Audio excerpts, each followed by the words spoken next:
I am not a coward, Trevor. If ODM made a resolution that we want to get into a coalition agreement or government of national unity with UDA, I would say it. I'm not afraid. This thing that I see people saying we are fearless. Fearlessness did not start with Gen Z. We are also fearless. I saw you write me a text message yesterday saying, oh, in the light of these developments, will you be brave enough to come to a show? I am not afraid of anything. I don't fear Gen Z. I don't fear Ruto. I don't fear Raila. I can say these things openly and tell you that it is not possible for the SG of ODM to speak for himself. I don't speak for myself. And in fact, the day that I start speaking for myself, I should be relieved of my duties. Okay. Yeah. Yes. Who is telling you what? Is it possible that the ODM party presented their four names for the CS nomination without the Secretary General of the party's awareness?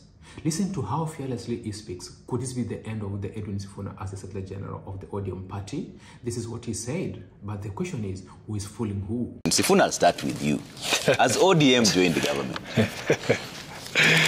No, ODM has not joined government. And Trevor, I want to thank all the Kenyans across the world who have reached out to me to try and understand what is going on.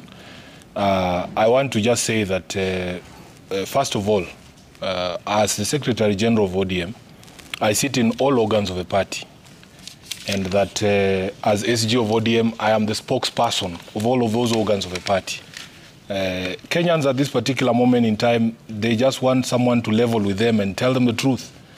Of course, there's been a lot of speculation as to the import of what happened yesterday.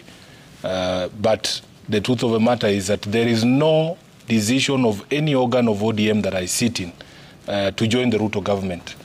People believe you're speaking on your own.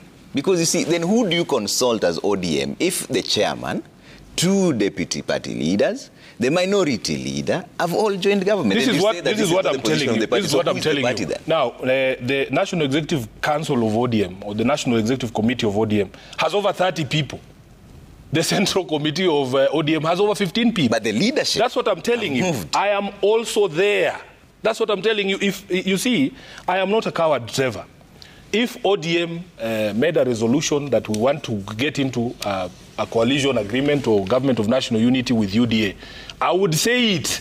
I'm not afraid. This thing that I see people saying we are fearless. Fearlessness did not start with Gen Z. We are also fearless.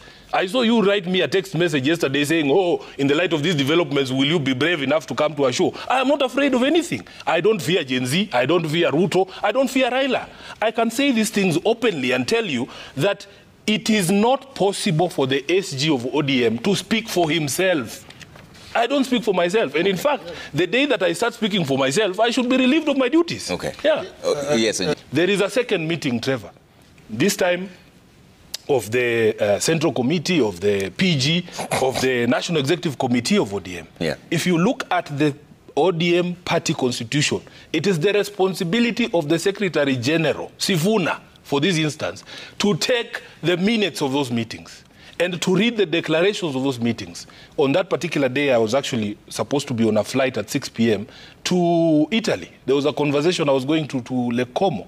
I read the resolutions of ODM as passed by the joint PG and NEC, and in none of those resolutions was there a resolution to join the Ruto government. Okay. Yeah. I can assure you, Mbadi has no idea what bottom-up means, because he's a member of ODM. I know him.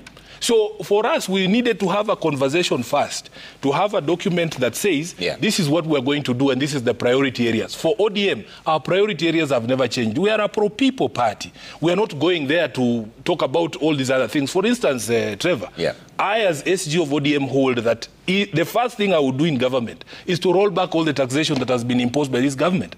Is John Mbadi going to be able to do that as a cabinet secretary for treasury? Without a framework, without a conversation. So do they have the blessing of the party? They do not. The position that we gave in the statement that I issued 2 days ago is that they are going to join government in their individual capacities. And we don't begrudge them. In fact, I wish them well.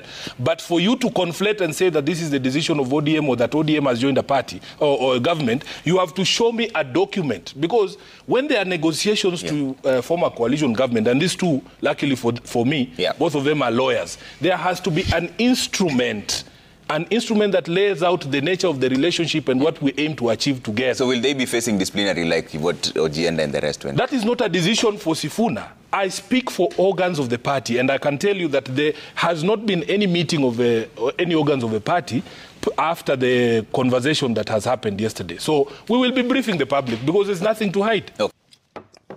I kind of get one here. All right.